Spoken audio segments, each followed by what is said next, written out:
Contatos imediatos. Há uma pequena rede de pessoas dedicadas e às vezes fanáticas que buscam respostas para o fenômeno dos OVNIs. Eles colecionam milhares de incidentes com OVNIs através da história para provarem a provável presença de naves alienígenas visitando a Terra. O seu maior inimigo é a Força Aérea Americana. As pessoas que acreditam em OVNIs frequentemente afirmam que o governo americano rotineiramente oculta informações a respeito dos objetos voadores não identificados, seja para proteger projetos militares clandestinos ou para manter delicadas informações sobre a tecnologia extraterrestre escondidas do público. Em março de 1997, milhares de pessoas viram uma série de luzes inexplicáveis no céu sobre Phoenix, no Arizona. Alguns acreditavam estar vendo uma gigantesca nave alienígena voando por sobre suas cabeças. Estas mulheres dizem que estabeleceram contato com uma nave espacial numa estrada perto de Houston. Elas dizem que desde então sofrem de problemas de saúde misteriosos resultantes de seu contato. Teriam estes observadores provas de contatos com OVNIs? Estaria o governo americano envolvido numa conspiração bem elaborada para esconder informações sobre os OVNIs da opinião pública? Ou ficarão sempre arquivadas e, consequentemente, inexplicáveis? No decorrer da segunda semana de março em 1997, muitos habitantes de Phoenix notaram luzes estranhas no céu. Todas as noites, por volta das 21 horas, uma formação curiosa aparecia. Durante toda a semana, uma corrente começou a agitar toda a comunidade ligada aos OVNIs. Telefones celulares, pagers e sites na internet espalhavam notícias sobre as estranhas atividades nos céus de Phoenix.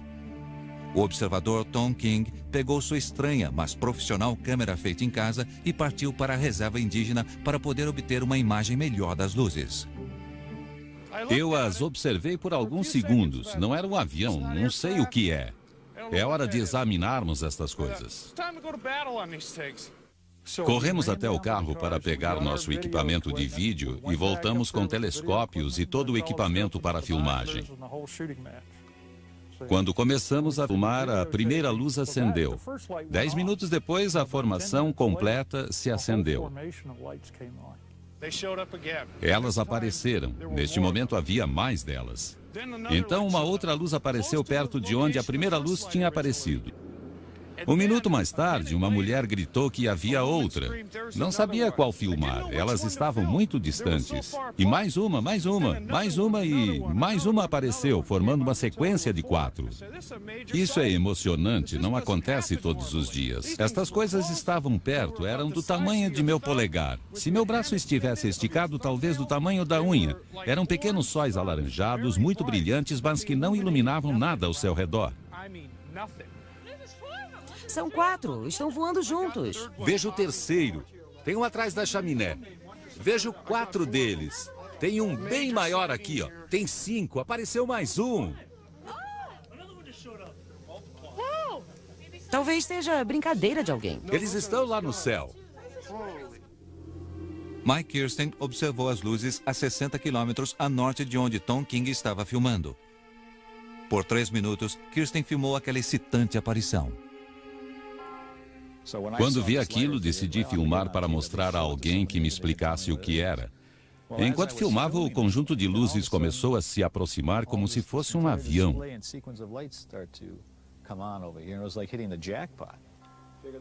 Olhe que loucura! Aí vem elas. Tem uma terceira. Minhas mãos estavam bem firmes. Meu único erro foi tentar focalizar melhor as luzes. Chamei minha mulher e ela ficou muito intrigada. Comecei a filmar às 22 horas e aparentemente pessoas viram a aparição daquelas luzes a partir das 20 horas e 30 minutos até as 22. Existem muitas testemunhas do acontecimento.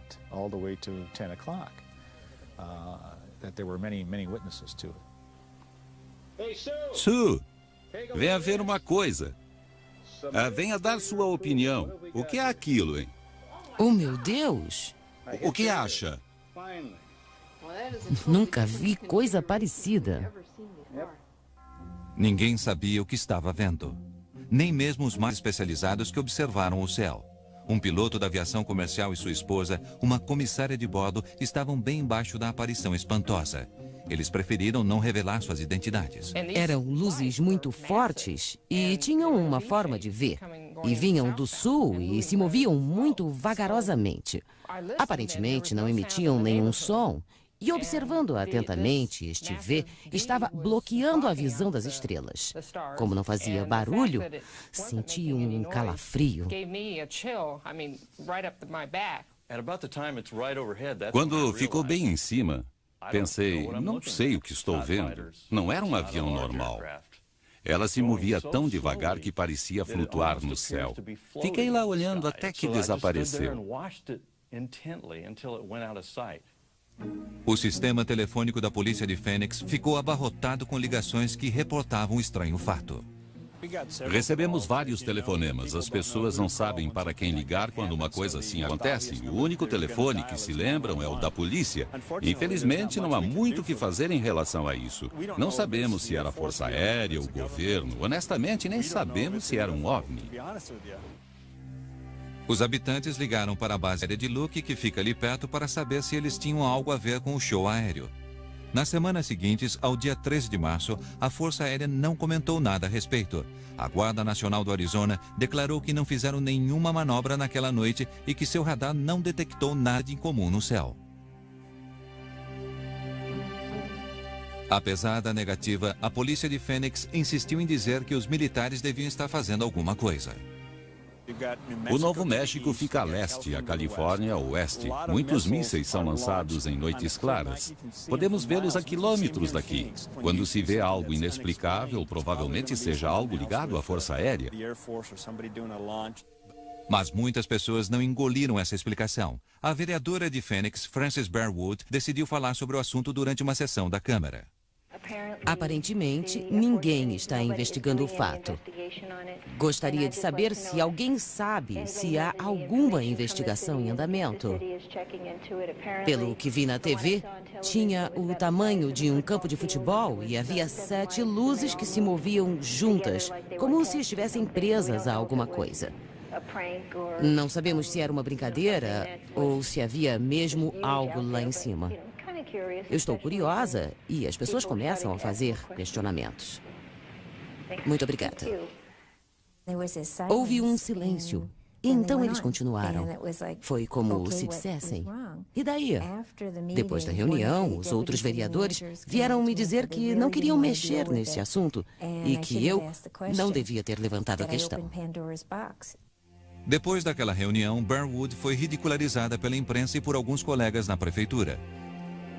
Para Bearwood e muitos habitantes confusos, estava claro que a cidade não iria levá-la a sério ou abriria uma investigação. A seguir, o que milhares de pessoas viram no céu no dia 13 de março? Seria um gigantesco disco voador vindo de outro mundo? Ou uma outra coisa? A comunidade de ufólogos acredita que alguém das Forças Armadas saiba a verdade.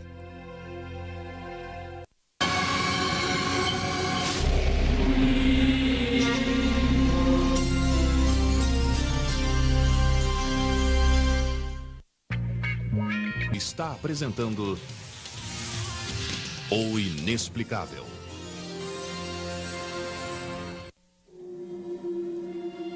A visão sobre a cidade de Phoenix em 13 de março de 1997 foi a mais filmada e testemunhada em todos os tempos. Milhares de testemunhas disseram ter visto as luzes e elas foram filmadas por câmeras de vídeo, fazendo desta aparição um fato único. Quanto mais o público pedia explicações, mais o governo americano se esquivava de apresentá-las, ignorando os pedidos de investigação. Estes observadores decidiram fazer o serviço sozinhos. Ted Lohman, um dos maiores estudiosos de OVNIs, assumiu a liderança. Lohman é metalúrgico que no final dos anos 80 quase ficou cego num acidente industrial. Durante a sua recuperação, seu pai passou-lhe os estudos de uma vida inteira sobre os OVNIs. Lohman mergulhou no que se chama de ufologia. Mais tarde, ele criou um programa de TV, um fórum público para o assunto. Eu me envolvi com a TV em 1990 para mostrar para o mundo que o fenômeno dos OVNIs existe de verdade e coloquei pessoas confiáveis falando sobre o assunto.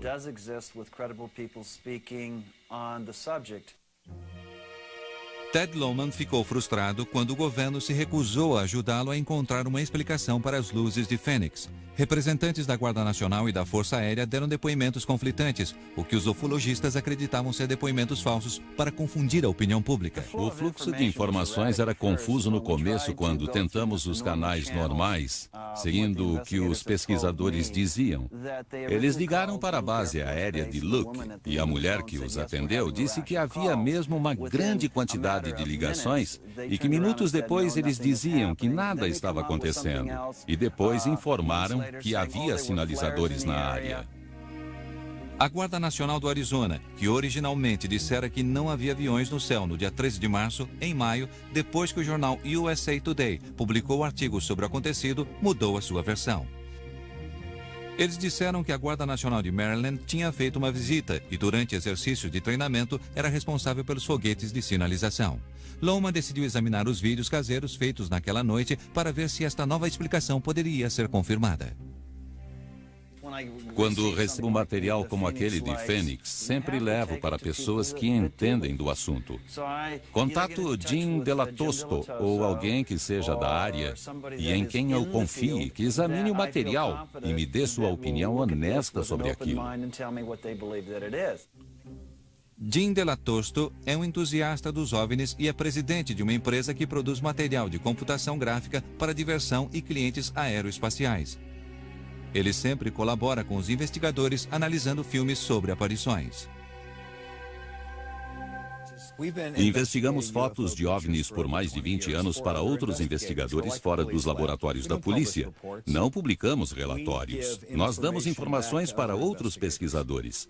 Fazemos isso para pessoas na Rússia, Brasil, Flórida, Canadá e outros locais. Então, quando a aparição das luzes em Fênix, em março de 1997, nós fizemos a investigação e o medimos, não para provar que era ou não uma nave extraterrestre, e sim para guardar a informação. Delatosto concorda com Lohman que a aparição de Fênix não pode ser explicada como uma simples sequência de foguetes de sinalização. Podemos comparar com luzes de aviões, carros, balões, chamas e dizer elas são parecidas. Não eram.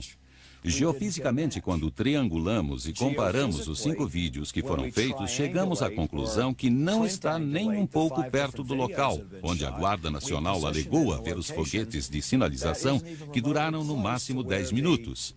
Este fato aconteceu durante horas na noite de 13 de março. That only lasted 10 minutes, the setting off of flares. This event happened for hours on the night of March 13th. Muitas testemunhas questionam o local onde os sinalizadores foram arremessados, segundo a Guarda Nacional. Eles dizem que as luzes não desciam nem iluminavam as montanhas como os foguetes fariam. Eu gostaria de dizer que as luzes que vi naquela noite não eram definitivamente foguetes de sinalização. Eu joguei estes sinalizadores de meu helicóptero no Vietnã e estive no solo no Vietnã e vi sinalizadores serem jogados lá de cima. Vi sinalizadores de um caça serem atirados por outro caça e sei que eles têm um bruxuleio diferente. Eles caem de paraquedas e não conseguem manter uma forma em V constantemente enquanto estão no céu. Será que eram sinalizadores? O exército diz que sim. Acredito que algo estava acontecendo. Talvez um show para as pessoas na área de Fênix, só que durou muito tempo para ser um conjunto de sinalizadores.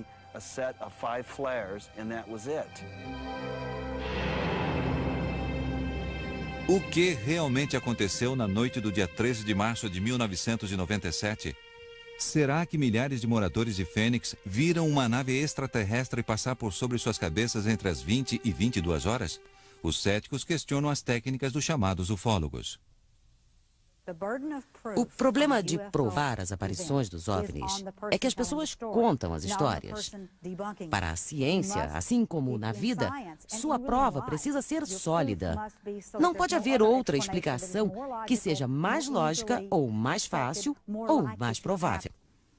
Meses mais tarde, a Guarda Nacional do Arizona publicou o que acabou sendo a explicação oficial para as luzes sobre Phoenix. Eles disseram que a visão fora provocada por uma aeronave visitante realizando manobra sobre a parte sul do Arizona. A tomada das 20h30 era a formação de aeronaves voando sobre a área. O que as pessoas viram eram sinalizadores largados por uma aeronave da Guarda Nacional do estado de Maryland em visita ao Arizona, na região sudeste de Phoenix. Essas luzes acabaram sendo atribuídas a discos voadores. Até mesmo alguns da comunidade de ufólogos aceitaram que sinalizadores poderiam ser as luzes vistas às 22 horas. Mas aeronaves convencionais não poderiam ser as responsáveis pela formação em forma de V que as testemunhas viram entre as 20 e 22 horas. O formato parece militar. As testemunhas têm uma impressão diferente do que poderia ter sido naquela noite. Se olharem um mapa de voo, que é muito importante, verão que eles teriam vindo de Anderson, Nevada, e se continuarmos mais para o norte e ao oeste, chegaremos à base aérea de Nellis e à Área 51. A Área 51 é o sonho dourado de qualquer ufólogo. Uma base militar no deserto de Nevada, não declarada em nenhum mapa do governo. A comunidade de ufólogos acredita que o governo dos Estados Unidos esconde uma grande quantidade de segredos nessa famosa base.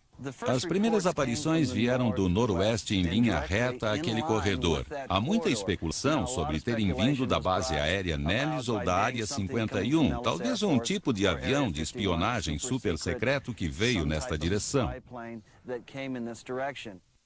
Estes observadores não têm muita certeza sobre o que aconteceu na noite de 3 de março de 1997.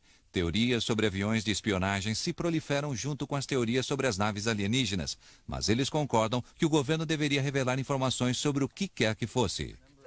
Acho que posso falar pela maioria das pessoas ligadas à ufologia. Nós queremos saber a verdade. Talvez não gostemos de saber a verdade uma vez que ela seja revelada, mas queremos saber a verdade. Muitas pessoas, incluindo uma vereadora, pediram que fosse realizada uma investigação sobre o que aconteceu. Quando trabalho e eu pago impostos e paguei pelo combustível dos jatos em que eles treinam. Quando tenho uma dúvida séria sobre o que filmei, eu exijo respostas. Parece que há uma lei formal que dita que não façamos esse tipo de perguntas quando trabalhamos para o governo. Há tantas pessoas que viram o acontecido naquela noite. Eu nunca vi nada em minha vida, mas algo aconteceu naquela noite. Centenas de pessoas me contaram o que viram. Todas descreveram a mesma coisa. Algo aconteceu de verdade. Apesar das insistências da comunidade de ufólogos, a Guarda Militar disse que não havia mais nada a ser dito sobre as luzes sobre Phoenix no dia 3 de março de 1997.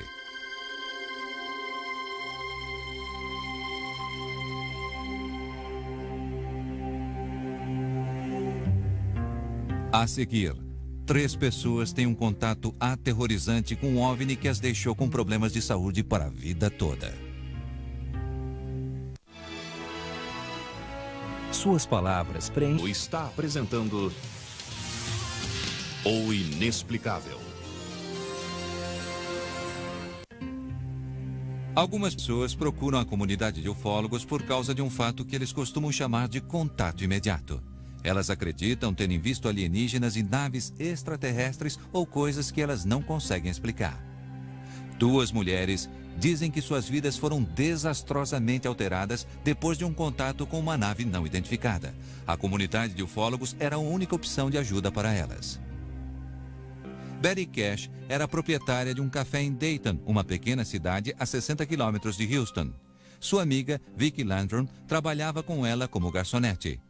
Às 19 horas do dia 29 de dezembro de 1980, as 2 mulheres se dirigiam a uma igreja em New Caney, Texas, com o neto de 6 anos de Vicki, Cobb, para uma noitada de bingo. Ao saberem que o bingo havia sido cancelado, os 3 voltaram para casa às 21 horas. Começamos a voltar para Dayton e, de repente, Colby olhou para cima e perguntou: Vovó, que luz brilhante é aquela? Eu mal conseguia ver o meio da estrada. A luz era muito forte. Então, Vicky gritou para que eu desviasse. Betty está vindo em nossa direção. Pare. Estava bem na frente e não podíamos fazer a volta para retornarmos. Por isso paramos. Eu fiquei no banco do passageiro e segurei Colby. Betty andou até a frente do carro e ficou lá, olhando para cima. Eu gritei para que ela voltasse para o carro. Temi que ela se queimasse.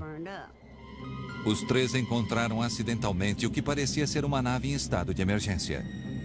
A nave emitia ondas de calor forte e chamas em direção ao asfalto e os ocupantes do carro. Era uma coisa em forma de diamante. Ou melhor, era parecido com isso e havia uma chama saindo debaixo dela. Minha curiosidade aumentou e quis descobrir o que era. A luz era tão forte que estava me cegando. Fiquei tentando ver da melhor maneira o que poderia ser. Vicky continuava a gritar para que eu voltasse, pois temia que fôssemos queimados vivos. Quando eu peguei na maçaneta da porta, ela queimou a minha mão. As chamas da nave tinham esquentado a parte exterior do carro a ponto de fervura. Quando entrou no carro, Betty ligou o ar-condicionado para tentar refrescar o carro que havia se tornado insuportavelmente quente. Aterrorizados, eles viram a nave tentando alçar voo novamente e elas imaginam que isso levou quase 10 minutos.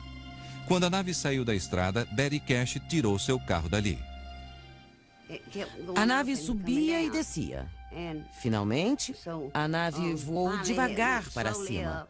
Devagar mesmo, para os lados de Houston. Quando ela voou, começamos a ver os helicópteros. E não eram pequenos. Eram do tipo que as pessoas pulam de paraquedas. Eu contei 23. Vicky disse que eram 21. Mas nós estávamos muito assustadas e não sabíamos o que fazer. Eles estavam caçando o objeto e nem perceberam que nós estávamos ali. Eles foram para a mesma direção do objeto e não perderam tempo. Betty Cash dirigiu como louca para escapar da nave, enquanto Vicky Ladron acalmava seu neto.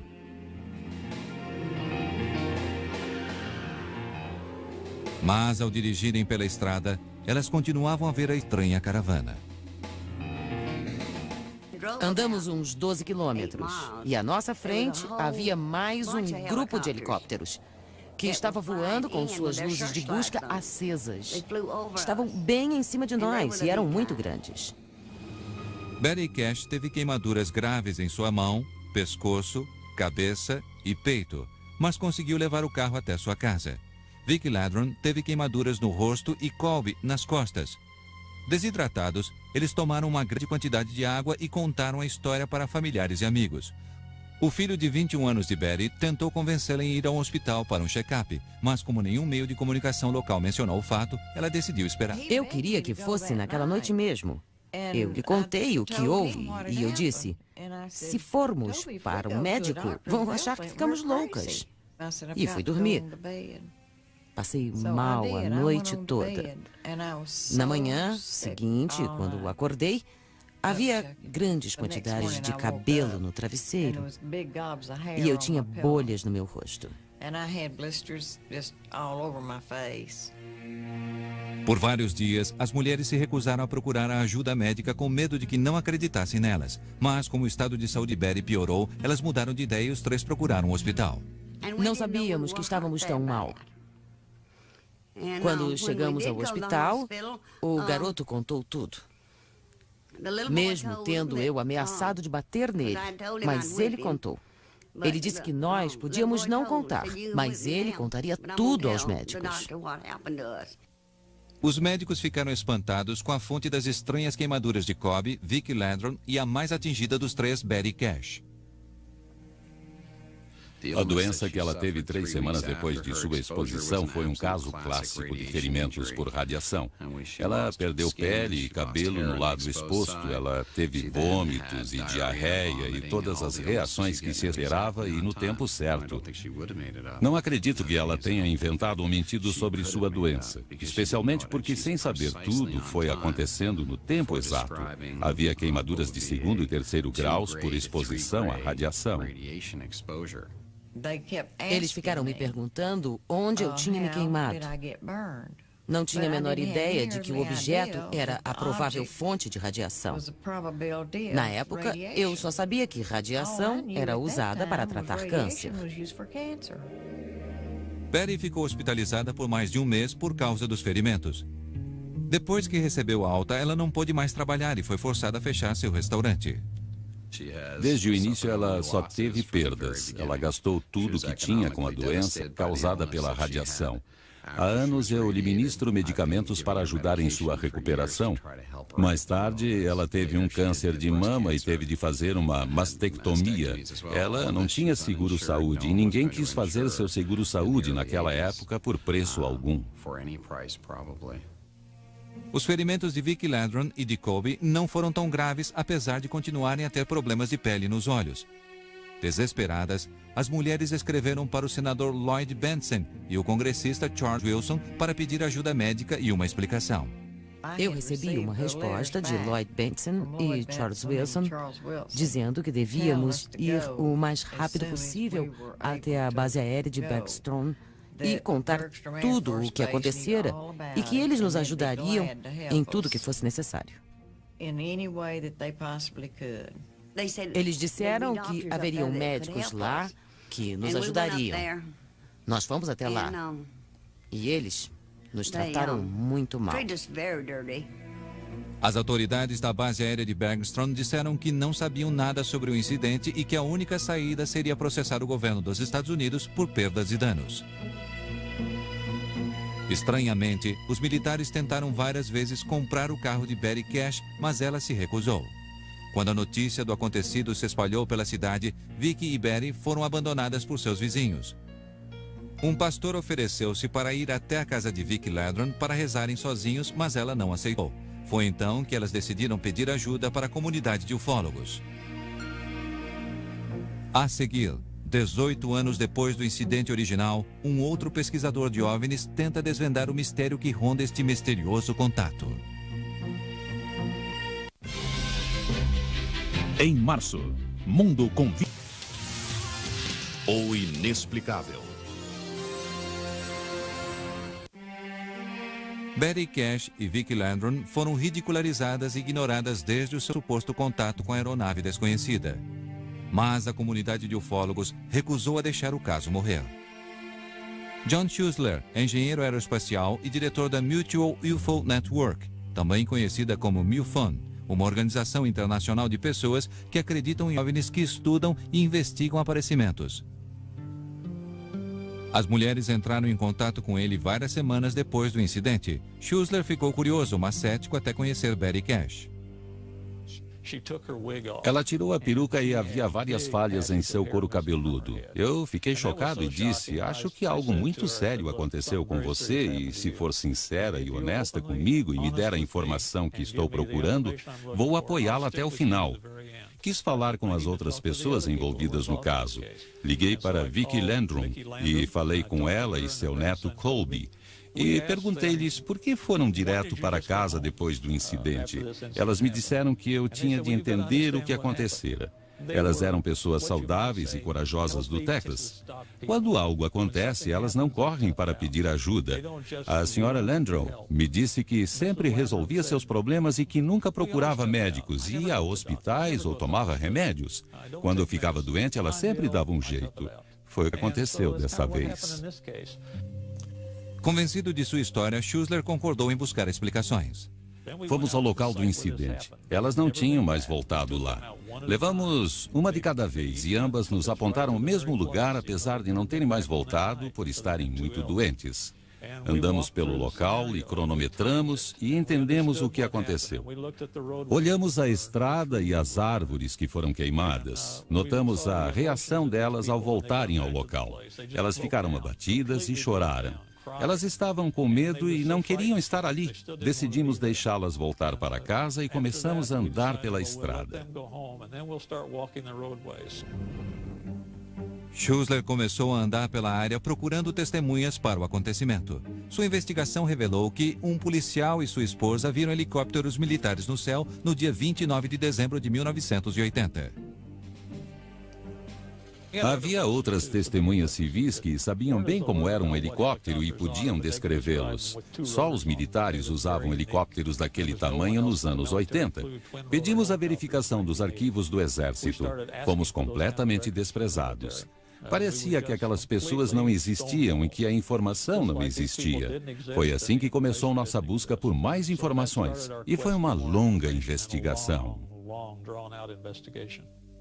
Apoiados na lei da liberdade de buscar informações, em 1982, Schuessler conseguiu o que ele considera ser a prova cabal do caso, o relatório oficial militar sobre a reivindicação das mulheres. Eles consideraram a história delas verossímil. Com a ajuda de Schuessler, as duas mulheres contrataram um advogado. Para mim, a história parecia verdadeira. Conheci pessoas que inventaram histórias. Eu não acreditei que elas fizessem isso. E as provas também contradiziam isso.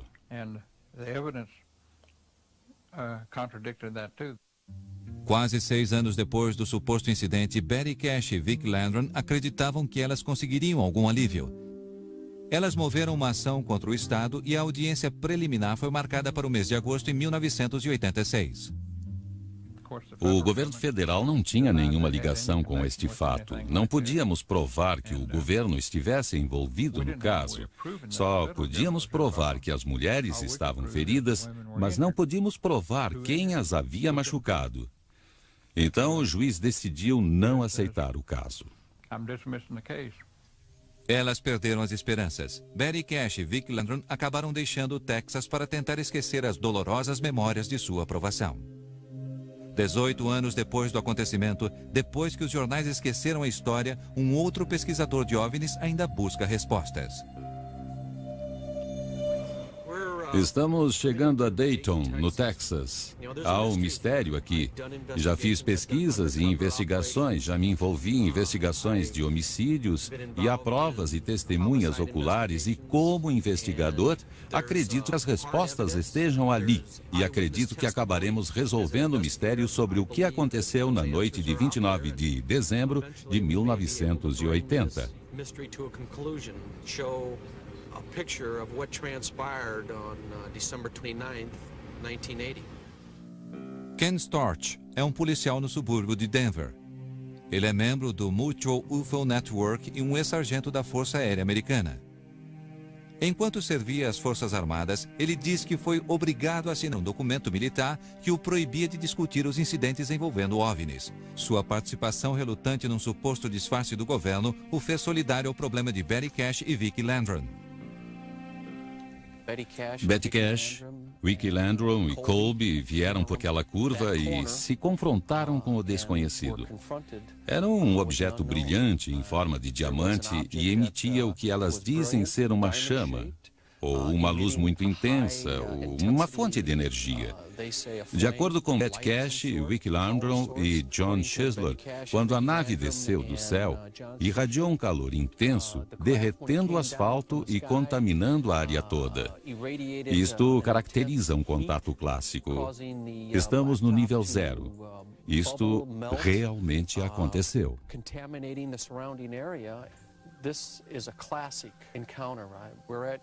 Ground zero where it happened. This is it right here. John Schuessler visitou o local 3 semanas depois do acidente e notou as mudanças na estrada. Fomos até lá um tempo depois e a estrada estava reformada completamente. Contatamos todas as empresas de recapagem da cidade e do estado e todas responderam que não haviam trabalhado lá. Há testemunhas que viram pessoas trabalhando na estrada e que seus caminhões não traziam identificação. 6 semanas depois, a mesma equipe voltou e mexeu na estrada novamente, removendo uns 10 centímetros da superfície. Se olharem atentamente nesta área de 100 a 120 metros, verão que há concreto misturado ao asfalto e a textura muda completamente. E é só nesta parte da estrada, e não na estrada toda. And asphalt, and the texture changes dramatically, and it's just in this one section. I mean, it's not like it's the whole roadway.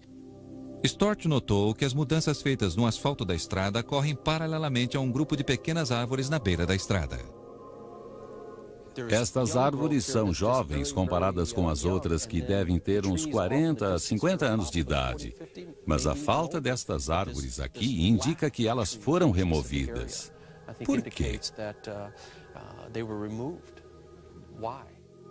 Os investigadores acreditam que o exército americano reformou a estrada para esconder as provas do inexplicável contato de Betty Cash e Vicki Landrum.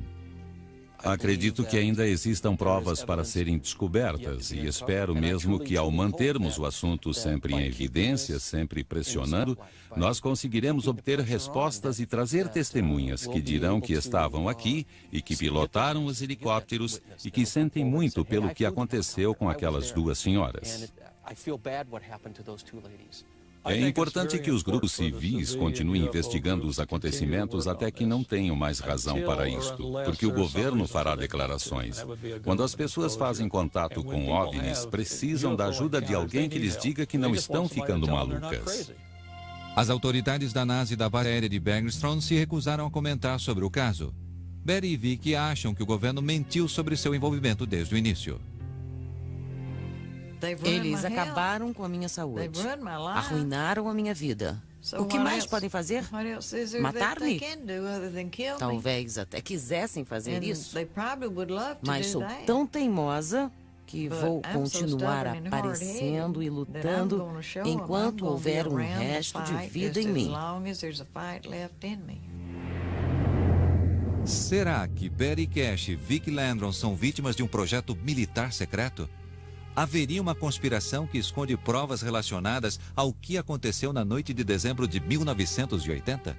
Elas levaram o caso para a justiça e perderam o processo no Tribunal Federal. Elas não conseguiram provar que o que aconteceu com elas foi provocado por uma ação do governo. Elas ficaram empolgadas. Lembrem-se que somente 10% de todos os casos de contatos com OVNIs têm fundamento. Muitas vezes, pessoas informam uma coisa sabendo que não é verdade. Os investigadores de OVNIs veem muitas coincidências no caso para ser uma armação. Qualquer outra radiação poderia ser provocada, mas é a combinação dos fatos, onde se tem testemunhas oculares, outras testemunhas e mais os exames médicos que provam que os dois casos aconteceram exatamente ao mesmo tempo. Este caso tem todas estas evidências. Acredito que Betty e Vicki fizeram contato. Minha intuição diz que o governo está envolvido até o pescoço. Temos que pressionar o tio Sam para colocar as cartas na mesa para que possamos ter todas as informações.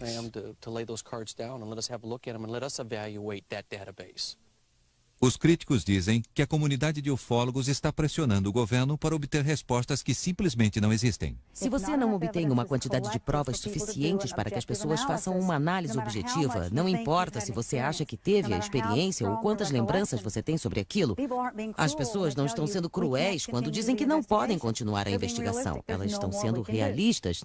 Os céticos discutem as teorias de conspiração que rondam muitos dos casos de OVNIs e dizem que o governo não tem razões para esconder a verdade. Depois do fato, você pode maquiá-lo e fazer dele uma coisa muito estranha e desconhecida. De acordo com a minha experiência, os militares não mentem sobre essas coisas. Eles se preocupam com sua imagem. Em primeiro lugar, o governo tem todo o interesse de mentir.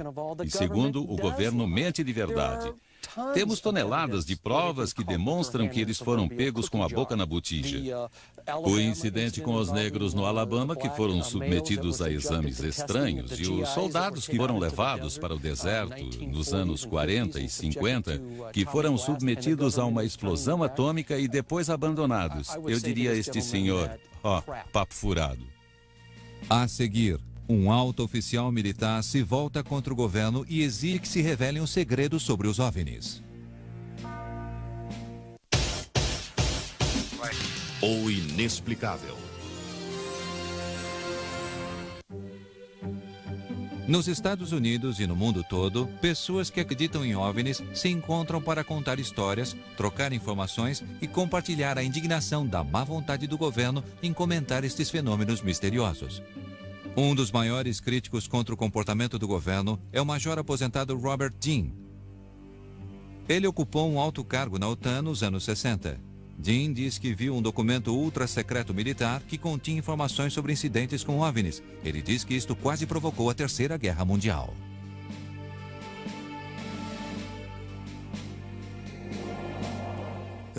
O documento basicamente lidava com os estudos da OTAN sobre a veracidade das informações sobre os OVNIs. Existiam inúmeros objetos metálicos circulares sobrevoando a Europa. Eles voavam informação e desapareciam dos radares da OTAN sobre o mar da Noruega. Este assunto quase nos levou à guerra com a União Soviética pelo menos uma dúzia de vezes naquela época por razões estranhas. Quando percebi que isso era a realidade e não um mito ou uma lenda, isso causou um impacto em mim que acho que nunca me recuperei. Dean e sua esposa Cecília formaram uma organização para educar e formar pessoas para irem à audiência nos congressos sobre o assunto. O Stargate International é literalmente uma organização internacional que se dedica basicamente a uma coisa: trazer à luz a verdade sobre os OVNIs e as informações sobre atividades extraterrestres que têm sido escondidas, decididas e negadas por tantos anos pelo nosso governo e por todos os governos neste planeta. Chegou a hora do governo americano dizer a verdade às pessoas. Nosso objetivo é influenciar o governo, a convencer o Congresso a manter audiências sobre este assunto. Talvez eles nem precisem soltar informações sobre OVNIs modernos, mas que, pelo menos, nos deem material sobre eles para que nós possamos trabalhar. Robert Dean acredita que a política adotada pelo governo de ocultar informações viola os direitos de cidadão garantidos pela Constituição americana. Fiz um juramento de defender a Constituição dos Estados Unidos até a morte. Não fiz o juramento à toa. Não participei de um punhado de guerras, algumas com razão definida, outras não. Está claro para mim que a credibilidade de nossa Constituição está ameaçada por estas mentiras e disfarces por 50 anos de decepção. Dean acredita que o governo tenha centenas de histórias que poderiam ser contadas sobre os contatos com OVNIs. Segundo Dean, uma entrevista coletiva do Exército para a imprensa em 1997, revelando fatos sobre um acidente com uma nave alienígena em 1947 em Roswell, no Novo México, foi uma decepção. Temos orgulho deste relatório. Em nossos escritórios, achamos que ele responde logicamente uma quantidade enorme de perguntas. Veja o absurdo que a Força Aérea disse recentemente sobre o caso Roswell. Primeiro era um balão, depois não era mais um balão, mas depois era um balão mesmo, mas de um tipo diferente. Depois disseram que estavam lançando bonecos. Isso foi há mais de 10 anos. Eu diria para vocês, seus telespectadores, que vocês não deviam mais aceitar esse tipo de coisa.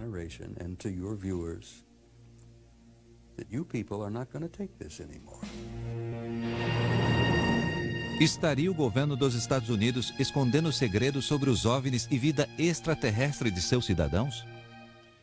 Eu tive acesso ao arquivo ultra-secreto, o mais secreto de todos eles. Não acredito que o Exército possa fazer segredo de certos assuntos por um longo período de tempo. Principalmente segredos que muitas pessoas queriam saber a resposta, como os OVNIs. Muitas pessoas reclamam do que as Forças Armadas fazem ou fizeram, mas eles não conseguem provar nada. A comunidade de ufólogos acredita firmemente que o governo americano está escondendo os segredos e as provas destas visitas de extraterrestres. Estamos do lado de fora da Área 51. Há uma aura de mística que a envolve. Ninguém sabe quem toma conta dela, já que o governo nega a existência dela. E mesmo assim, ela é uma das mais secretas bases do governo no mundo e fica aqui no meio do nada.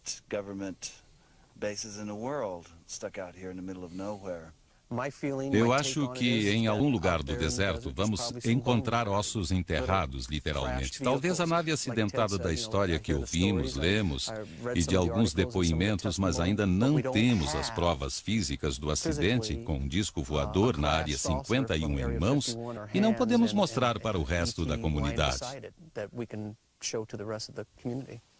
A maioria dos céticos, mesmo admitindo que haja inteligência extraterrestre no universo, não acreditam que algum contato já tenha sido feito. OVNIs existem. As pessoas veem coisas que não podem explicar. Isto sempre acontece, aconteceu e acontecerá. Sempre haverá OVNIs enquanto houver coisas neste universo que não soubermos explicar. Não acho que devamos ser negativos em relação a isso, pois qual seria a vantagem? Se alguém puder saber como é a tecnologia deles, nossa única maneira de recebê-los será em paz. Senão, teremos que nos render. Acredito que já tenhamos feito contato e que estejam andando neste planeta como nós andamos. Talvez no milênio que se aproxima através de mudanças sociais e governamentais, nós conseguiremos aceitar aqueles que conseguem chegar aqui e aqueles que já chegaram e ainda nem percebemos. Para a comunidade de ufólogos, a questão não é se fizemos contato, é quando. Estes observadores do céu continuarão a olhar as estrelas e a pressionar o governo na busca de provas irrefutáveis da existência de uma nave alienígena. Para o resto de nós, a verdade sobre quem e se alguém habita os céus e que segredos o governo esconde, provavelmente ainda estarão distantes e o segredo continuará inexplicável.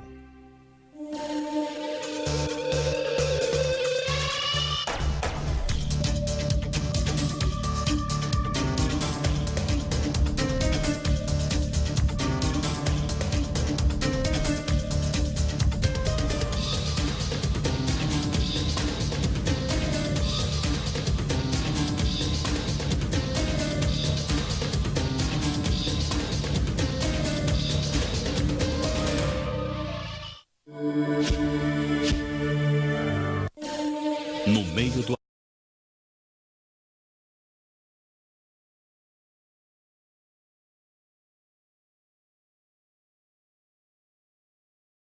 no céu no dia 13 de março? Seria um gigantesco disco voador vindo de outro mundo? Ou uma outra coisa? A comunidade de ufólogos acredita que alguém das Forças Armadas saiba a verdade.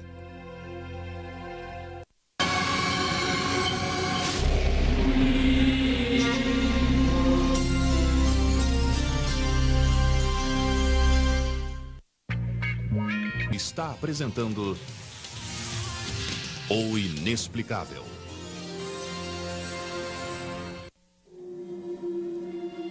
A visão sobre a cidade de Fênix, em 13 de março de 1997, foi a mais filmada e testemunhada em todos os tempos. Milhares de testemunhas disseram ter visto as luzes e elas foram filmadas por câmeras de vídeo, fazendo desta aparição um fato único.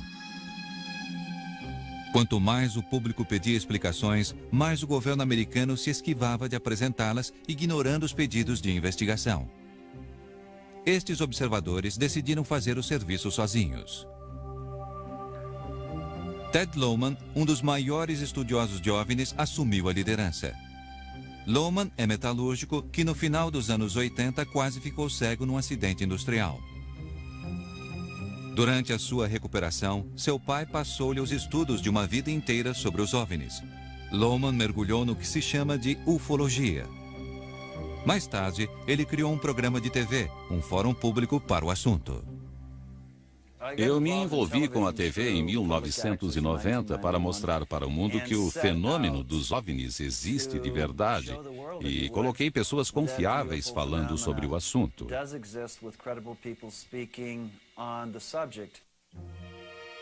Ted Lohman ficou frustrado quando o governo se recusou a ajudá-lo a encontrar uma explicação para as luzes de Fênix. Representantes da Guarda Nacional e da Força Aérea deram depoimentos conflitantes, o que os ufologistas acreditavam ser depoimentos falsos para confundir a opinião pública. O fluxo de informações era confuso no começo quando tentamos os canais normais. seguindo o que os pesquisadores diziam. Eles ligaram para a base aérea de Luke e a mulher que os atendeu disse que havia mesmo uma grande quantidade de ligações e que minutos depois eles diziam que nada estava acontecendo e depois informaram que havia sinalizadores na área. A Guarda Nacional do Arizona, que originalmente dissera que não havia aviões no céu no dia 13 de março, em maio, depois que o jornal USA Today publicou o artigo sobre o acontecido, mudou a sua versão. Eles disseram que a Guarda Nacional de Maryland tinha feito uma visita e, durante exercícios de treinamento, era responsável pelos foguetes de sinalização. Lohman decidiu examinar os vídeos caseiros feitos naquela noite para ver se esta nova explicação poderia ser confirmada.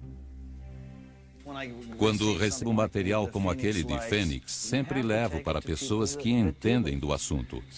Contato Jim Delatosto ou alguém que seja da área e em quem eu confie, que examine o material e me dê sua opinião honesta sobre aquilo.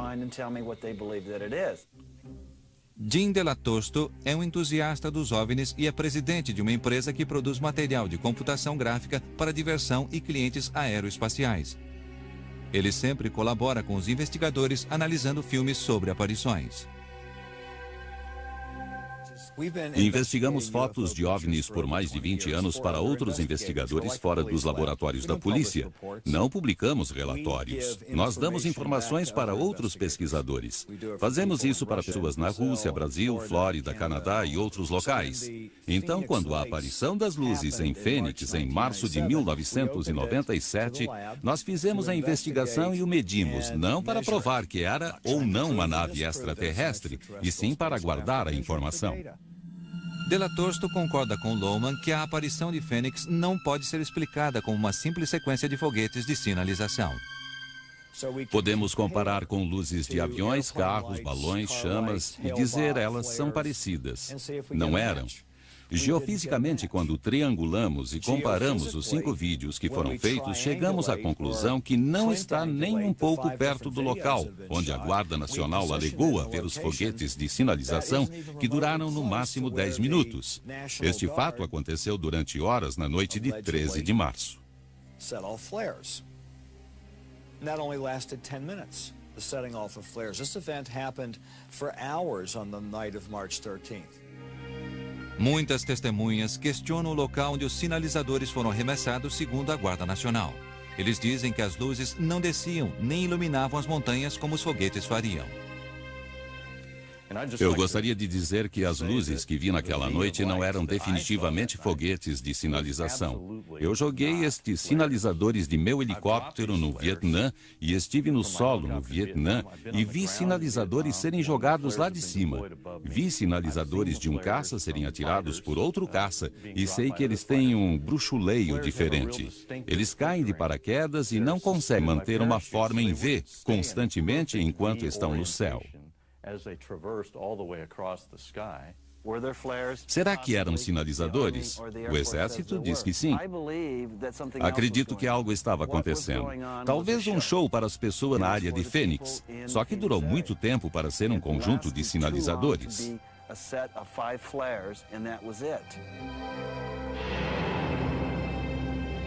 O que realmente aconteceu na noite do dia 13 de março de 1997? Será que milhares de moradores de Phoenix viram uma nave extraterrestre passar por sobre suas cabeças entre as 20 e 22 horas? Os céticos questionam as técnicas dos chamados ufólogos. O problema de provar as aparições dos OVNIs é que as pessoas contam as histórias. Para a ciência, assim como na vida, sua prova precisa ser sólida. Não pode haver outra explicação que seja mais lógica, ou mais fácil, ou mais provável. Meses mais tarde, a Guarda Nacional do Arizona publicou o que acabou sendo a explicação oficial para as luzes sobre Phoenix. Eles disseram que a visão fora provocada por uma aeronave visitante realizando manobras sobre a parte sul do Arizona. A tomada das 20h30 era a formação de aeronaves voando sobre a área. O que as pessoas viram eram sinalizadores largados por uma aeronave da Guarda Nacional do estado de Maryland em visita ao Arizona, na região sudeste de Phoenix. Essas luzes acabaram sendo atribuídas a discos voadores.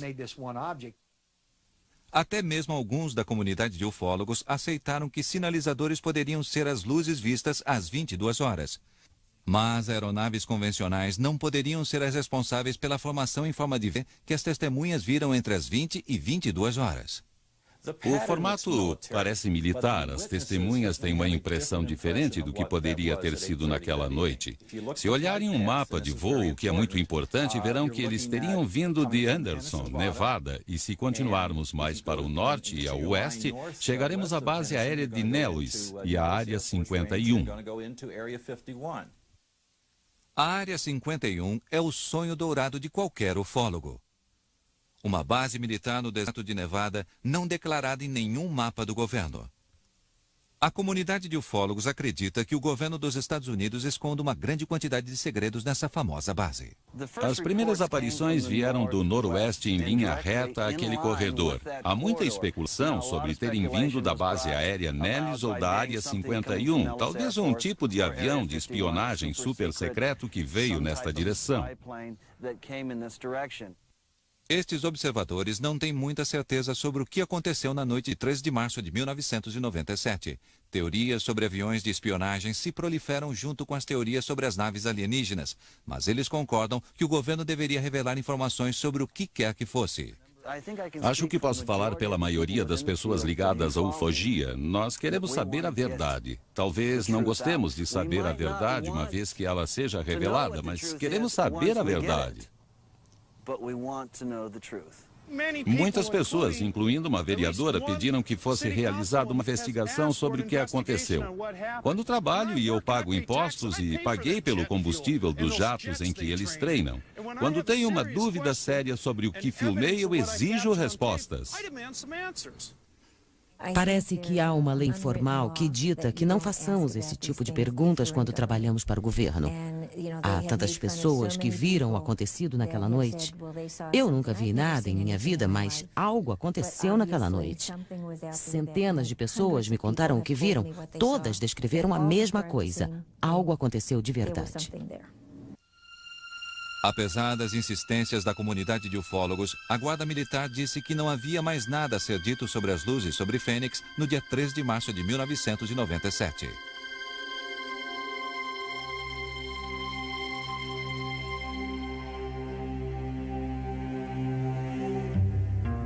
A seguir, 3 pessoas têm um contato aterrorizante com um OVNI que as deixou com problemas de saúde para a vida toda. Suas palavras preenchem. Está apresentando O Inexplicável. Algumas pessoas procuram a comunidade de ufólogos por causa de um fato que eles costumam chamar de contato imediato. Elas acreditam terem visto alienígenas e naves extraterrestres ou coisas que elas não conseguem explicar. 2 mulheres dizem que suas vidas foram desastrosamente alteradas depois de um contato com uma nave não identificada. A comunidade de ufólogos era a única opção de ajuda para elas. Betty Cash era proprietária de um café em Dayton, uma pequena cidade a 60 quilômetros de Houston. Sua amiga, Vicki Landrum, trabalhava com ela como garçonete. Às 19 horas do dia 29 de dezembro de 1980, as 2 mulheres se dirigiam a uma igreja em New Caney, Texas, com o neto de 6 anos de Vicki, Colby, para uma noitada de bingo. Ao saberem que o bingo havia sido cancelado, os 3 voltaram para casa às 21 horas. Começamos a voltar para Dayton e, de repente, Colby olhou para cima e perguntou: "Vovó, que luz brilhante é aquela?" Eu mal conseguia ver o meio da estrada. A luz era muito forte. Então, Vicki gritou para que eu desviasse. "Betty, está vindo em nossa direção, pare." Estava bem na frente e não podíamos fazer a volta para retornarmos. Por isso paramos. Eu fiquei no banco do passageiro e segurei Colby. Betty andou até a frente do carro e ficou lá, olhando para cima. Eu gritei para que ela voltasse para o carro. Temi que ela se queimasse. Os 3 encontraram acidentalmente o que parecia ser uma nave em estado de emergência. A nave emitia ondas de calor forte e chamas em direção ao asfalto e os ocupantes do carro. Era uma coisa em forma de diamante. Ou melhor, era parecido com isso e havia uma chama saindo debaixo dela. Minha curiosidade aumentou e quis descobrir o que era. A luz era tão forte que estava me cegando. Fiquei tentando ver da melhor maneira o que poderia ser. Vicky continuava a gritar para que eu voltasse, pois temia que fôssemos queimados vivos. Quando eu peguei na maçaneta da porta, ela queimou a minha mão. As chamas da nave tinham esquentado a parte exterior do carro a ponto de fervura. Quando entrou no carro, Beth ligou o ar-condicionado para tentar refrescar o carro que havia se tornado insuportavelmente quente. Aterrorizados, eles viram a nave tentando alçar voo novamente e elas imaginam que isso levou quase 10 minutos. Quando a nave saiu da estrada, Betty Cash tirou seu carro dali. A nave subia e descia. Finalmente, a nave voou devagar para cima. Devagar mesmo, para os lados de Houston. Quando ela voou, começamos a ver os helicópteros.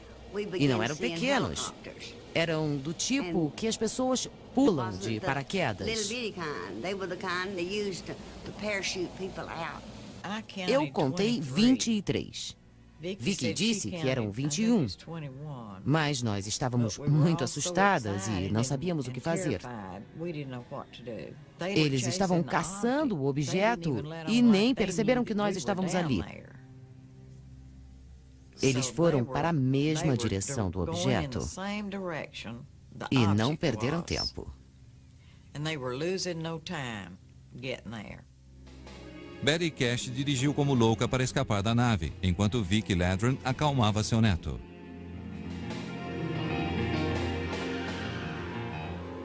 Mas, ao dirigirem pela estrada, elas continuavam a ver a estranha caravana. Andamos uns 12 quilômetros e à nossa frente havia mais um grupo de helicópteros que estava voando com suas luzes de busca acesas. Estavam bem em cima de nós e eram muito grandes. Betty Cash teve queimaduras graves em sua mão, pescoço, cabeça e peito, mas conseguiu levar o carro até sua casa. Vicky Ladron teve queimaduras no rosto e Colby nas costas. Desidratados, eles tomaram uma grande quantidade de água e contaram a história para familiares e amigos. O filho de 21 anos de Betty tentou convencê-la em ir ao hospital para um check-up, mas como nenhum meio de comunicação local mencionou o fato, ela decidiu esperar. Eu queria que fosse naquela noite mesmo. Eu lhe contei o que houve e eu disse, se formos para um médico, vão achar que ficamos loucas. E fui dormir. Passei mal a noite toda. Na manhã seguinte, quando acordei, havia grandes quantidades de cabelo no travesseiro e eu tinha bolhas no meu rosto. Por vários dias, as mulheres se recusaram a procurar a ajuda médica com medo de que não acreditassem nelas. Mas, como o estado de saúde de Betty piorou, elas mudaram de ideia e os três procuraram um hospital. Não sabíamos que estávamos tão mal. Quando chegamos ao hospital, o garoto contou tudo. Mesmo tendo eu ameaçado de bater nele, mas ele contou. Ele disse que nós podíamos não contar, mas ele contaria tudo aos médicos. Os médicos ficaram espantados com a fonte das estranhas queimaduras de Colby, Vicky Ladron e a mais atingida dos três, Betty Cash. A doença que ela teve 3 semanas depois de sua exposição foi um caso clássico de ferimentos por radiação. Ela perdeu pele e cabelo no lado exposto, ela teve vômitos e diarreia e todas as reações que se esperava e no tempo certo. Não acredito que ela tenha inventado ou mentido sobre sua doença, especialmente porque, sem saber tudo, foi acontecendo no tempo exato. Havia queimaduras de 2º e 3º graus por exposição e John Chisler, quando a nave desceu do céu, irradiou um calor intenso, derretendo o asfalto e contaminando a área toda. Isto caracteriza um contato clássico. Estamos no nível 0. Isto realmente aconteceu.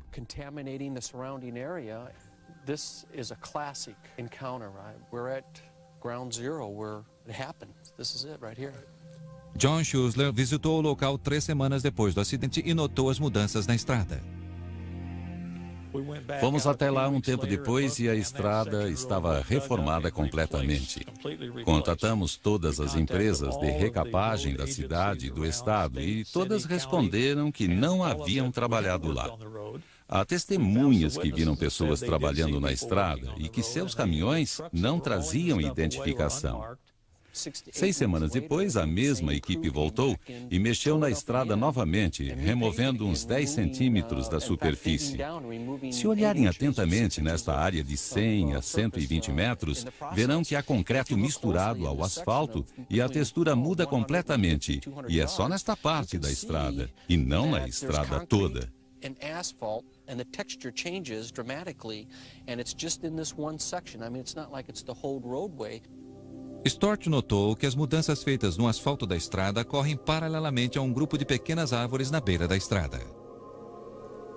Estas árvores são jovens comparadas com as outras que devem ter uns 40 a 50 anos de idade. Mas a falta destas árvores aqui indica que elas foram removidas. Por quê? Os investigadores acreditam que o exército americano reformou a estrada para esconder as provas do inexplicável contato de Betty Cash e Vicki Landrum. Acredito que ainda existam provas para serem descobertas e espero mesmo que, ao mantermos o assunto sempre em evidência, sempre pressionando, nós conseguiremos obter respostas e trazer testemunhas que dirão que estavam aqui e que pilotaram os helicópteros e que sentem muito pelo que aconteceu com aquelas 2 senhoras. É importante que os grupos civis continuem investigando os acontecimentos até que não tenham mais razão para isto, porque o governo fará declarações. Quando as pessoas fazem contato com OVNIs, precisam da ajuda de alguém que lhes diga que não estão ficando malucas. As autoridades da NASA e da base aérea de Bergstrom se recusaram a comentar sobre o caso. Betty e Vicki acham que o governo mentiu sobre seu envolvimento desde o início. Eles acabaram com a minha saúde, arruinaram a minha vida. O que mais podem fazer? Matar-me? Talvez até quisessem fazer isso, mas sou tão teimosa que vou continuar aparecendo e lutando enquanto houver um resto de vida em mim. Será que Betty Cash e Vicki Landrum são vítimas de um projeto militar secreto? Haveria uma conspiração que esconde provas relacionadas ao que aconteceu na noite de dezembro de 1980? Elas levaram o caso para a justiça e perderam o processo no Tribunal Federal. Elas não conseguiram provar que o que aconteceu com elas foi provocado por uma ação do governo. Elas ficaram empolgadas. Lembrem-se que somente 10% de todos os casos de contatos com OVNIs têm fundamento. Muitas vezes, pessoas informam uma coisa sabendo que não é verdade. Os investigadores de OVNIs veem muitas coincidências no caso para ser uma armação. Qualquer outra radiação poderia ser provocada, mas é a combinação dos fatos onde se tem testemunhas oculares, outras testemunhas e mais os exames médicos que provam que os 2 casos aconteceram exatamente ao mesmo tempo. Este caso tem todas estas evidências. Acredito que Betty e Vicki fizeram um contato. Minha intuição diz que o governo está envolvido até o pescoço. Temos que pressionar o tio Sam para colocar as cartas na mesa para que possamos ter todas as informações.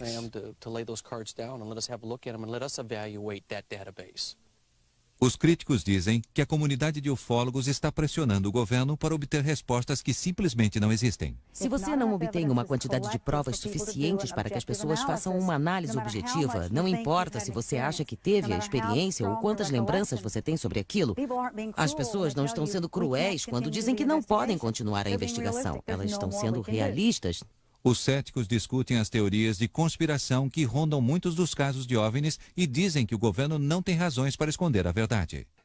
Depois do fato, você pode maquiá-lo e fazer dele uma coisa muito estranha e desconhecida. De acordo com a minha experiência, os militares não mentem sobre essas coisas. Eles se preocupam com sua imagem. Em primeiro lugar, o governo tem todo o interesse de mentir. E segundo, o governo mente de verdade. Temos toneladas de provas que demonstram que eles foram pegos com a boca na botija. O incidente com os negros no Alabama, que foram submetidos a exames estranhos, e os soldados que foram levados para o deserto nos anos 40 e 50, que foram submetidos a uma explosão atômica e depois abandonados. Eu diria a este senhor, papo furado. A seguir, um alto oficial militar se volta contra o governo e exige que se revelem os segredos sobre os OVNIs. O inexplicável. Nos Estados Unidos e no mundo todo, pessoas que acreditam em OVNIs se encontram para contar histórias, trocar informações e compartilhar a indignação da má vontade do governo em comentar estes fenômenos misteriosos. Um dos maiores críticos contra o comportamento do governo é o major aposentado Robert Dean. Ele ocupou um alto cargo na OTAN nos anos 60. Dean diz que viu um documento ultra-secreto militar que continha informações sobre incidentes com OVNIs. Ele diz que isto quase provocou a Terceira Guerra Mundial.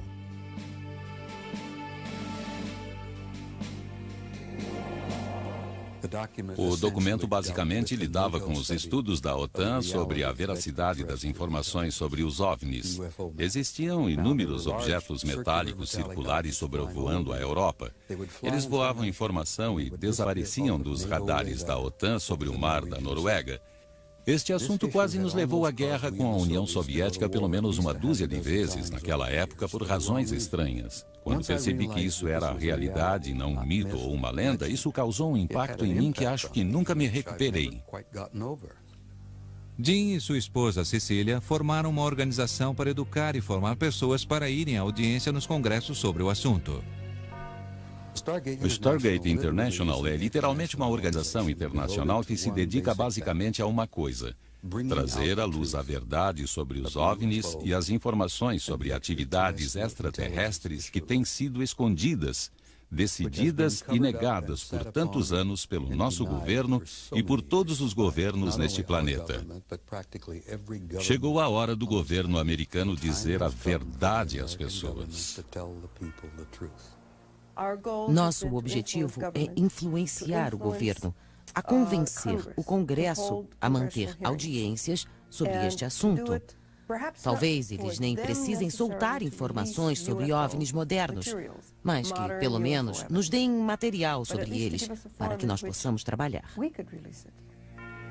Robert Dean acredita que a política adotada pelo governo de ocultar informações viola os direitos de cidadãos. Contatos imediatos. Há uma pequena rede de pessoas dedicadas e às vezes fanáticas que buscam respostas para o fenômeno dos OVNIs. Eles colecionam milhares de incidentes com OVNIs através da história para provarem a provável presença de naves alienígenas visitando a Terra. O seu maior inimigo é a Força Aérea Americana.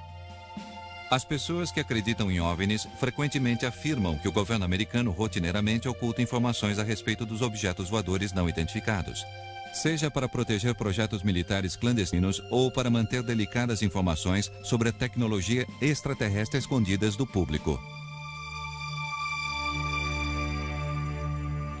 Em março de 1997, milhares de pessoas viram uma série de luzes inexplicáveis no céu sobre Phoenix, no Arizona. Alguns acreditavam estar vendo uma gigantesca nave alienígena voando por sobre suas cabeças. Estas mulheres dizem que estabeleceram contato com uma nave espacial numa estrada perto de Houston. Elas dizem que desde então sofrem de problemas de saúde misteriosos resultantes de seu contato.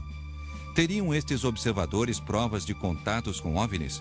Estaria o governo americano envolvido numa conspiração bem elaborada para esconder informações sobre os OVNIs da opinião pública? Ou ficarão sempre arquivadas e, consequentemente, inexplicáveis? No decorrer da segunda semana de março em 1997, muitos habitantes de Phoenix notaram luzes estranhas no céu. Todas as noites, por volta das 21 horas, uma formação curiosa aparecia.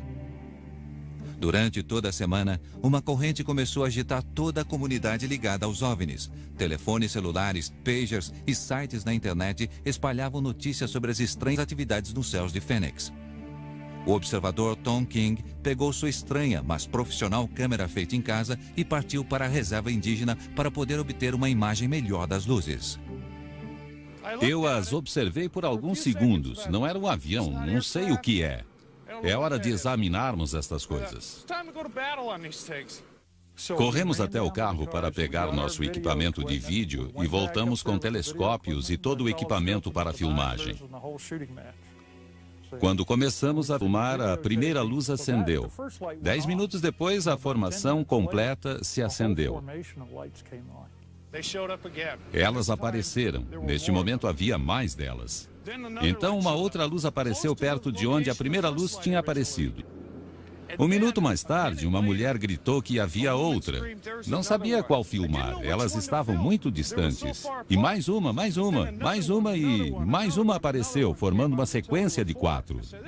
Isso é emocionante, não acontece todos os dias. Estas coisas estavam perto, eram do tamanho de meu polegar. Se meu braço estivesse esticado, talvez do tamanho da unha. Eram pequenos sóis alaranjados, muito brilhantes, mas que não iluminavam nada ao seu redor. São 4, estão voando juntos. Vejo o terceiro. Tem um atrás da chaminé. Vejo 4 deles. Tem um bem maior aqui, ó. Tem 5. Apareceu mais um. Talvez seja brincadeira de alguém. Eles estão lá no céu. Mike Kirsten observou as luzes a 60 quilômetros a norte de onde Tom King estava filmando. Por 3 minutos, Kirsten filmou aquela excitante aparição. Quando vi aquilo, decidi filmar para mostrar a alguém que me explicasse o que era. Enquanto filmava, o conjunto de luzes começou a se aproximar como se fosse um avião.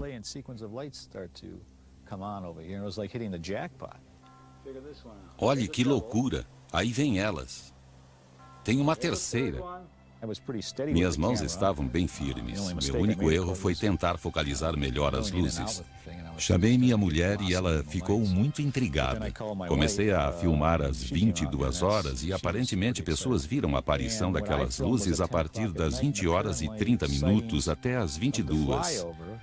Existem muitas testemunhas do acontecimento.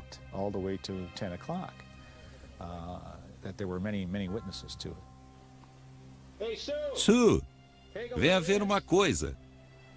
Venha dar sua opinião. O que é aquilo, hein? Oh, meu Deus! O que acha? Nunca vi coisa parecida. Ninguém sabia o que estava vendo. Nem mesmo os mais especializados que observaram o céu. Um piloto da aviação comercial e sua esposa, uma comissária de bordo, estavam bem embaixo da aparição espantosa. Eles preferiram não revelar suas identidades. Eram luzes muito fortes e tinham uma forma de ver. E vinham do sul e se moviam muito vagarosamente. Aparentemente não emitiam nenhum som. E observando atentamente, este V estava bloqueando a visão das estrelas. Como não fazia barulho, senti um calafrio. Quando ficou bem em cima, pensei, não sei o que estou vendo. Não era um avião normal. Ela se movia tão devagar que parecia flutuar no céu. Fiquei lá olhando até que desapareceu.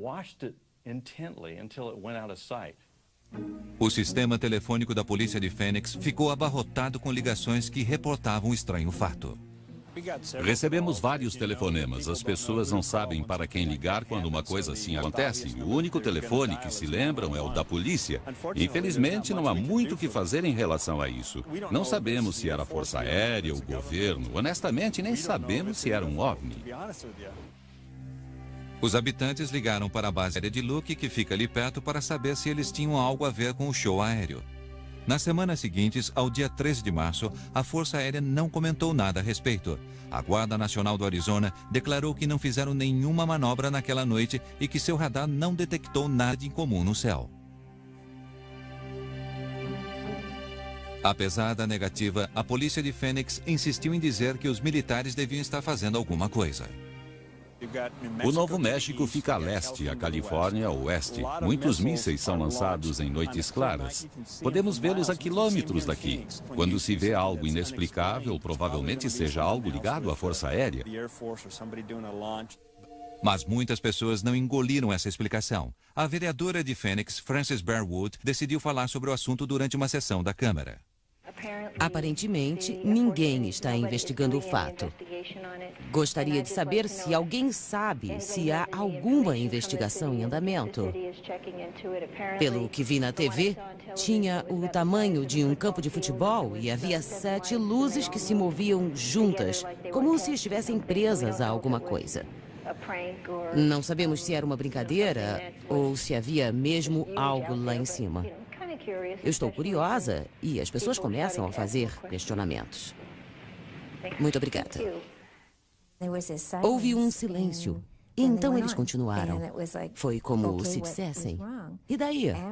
Depois da reunião, os outros vereadores vieram me dizer que não queriam mexer nesse assunto e que eu não devia ter levantado a questão. Depois daquela reunião, Bearwood foi ridicularizada pela imprensa e por alguns colegas na prefeitura. Para Bearwood e muitos habitantes confusos, estava claro que a cidade não iria levá-la a sério ou abriria uma investigação. A seguir, o que milhares de pessoas viram? Radiação. Eles ficaram me perguntando onde eu tinha me queimado. Não tinha a menor ideia de que o objeto era a provável fonte de radiação. Na época, eu só sabia que radiação era usada para tratar câncer. Betty ficou hospitalizada por mais de um mês por causa dos ferimentos. Depois que recebeu alta, ela não pôde mais trabalhar e foi forçada a fechar seu restaurante. Desde o início, ela só teve perdas. Ela gastou tudo que tinha com a doença causada pela radiação. Há anos eu lhe ministro medicamentos para ajudar em sua recuperação.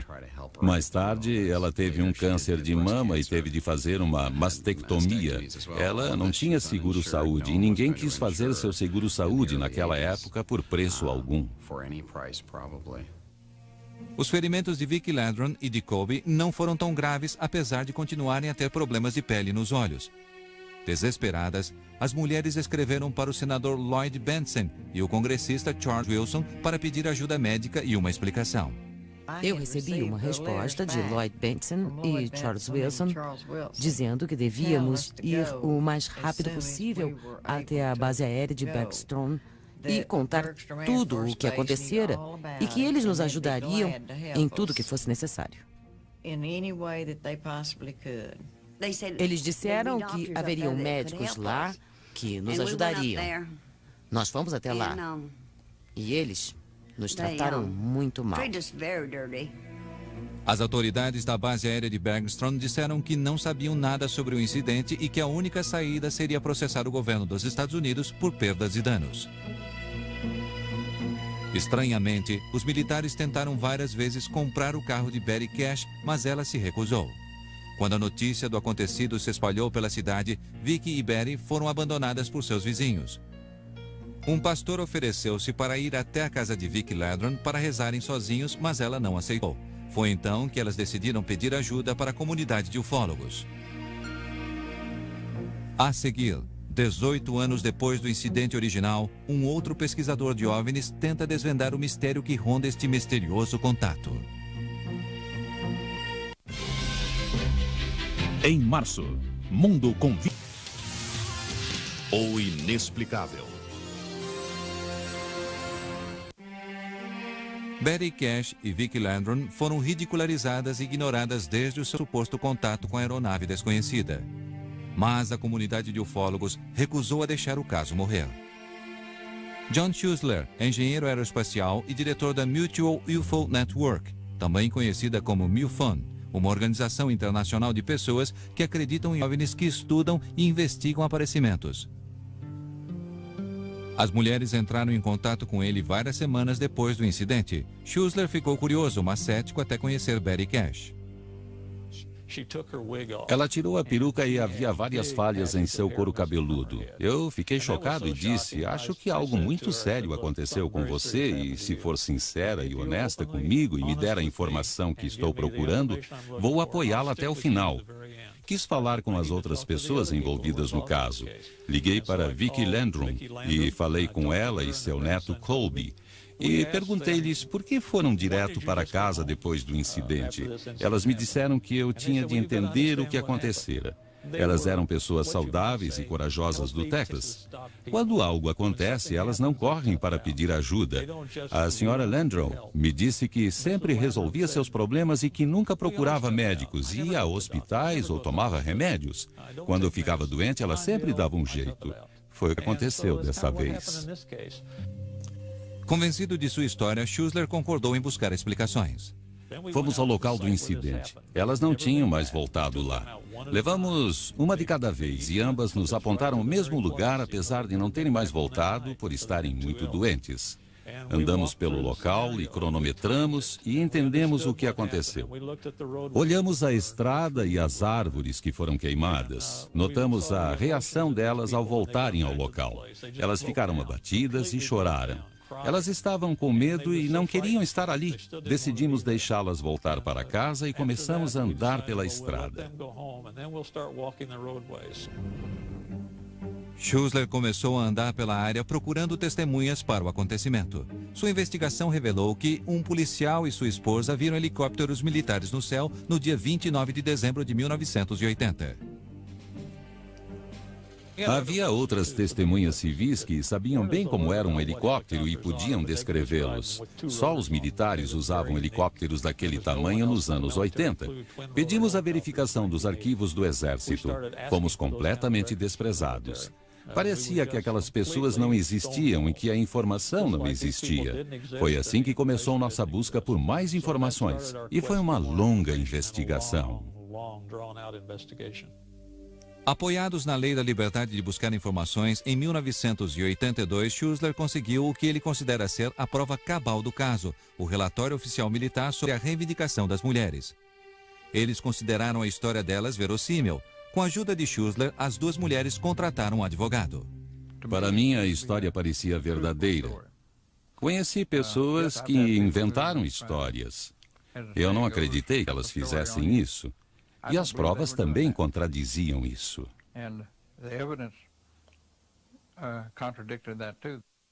Quase 6 anos depois do suposto incidente, Betty Cash e Vicki Landrum acreditavam que elas conseguiriam algum alívio. Elas moveram uma ação contra o Estado e a audiência preliminar foi marcada para o mês de agosto de 1986. O governo federal não tinha nenhuma ligação com este fato. Não podíamos provar que o governo estivesse envolvido no caso. Só podíamos provar que as mulheres estavam feridas, mas não podíamos provar quem as havia machucado.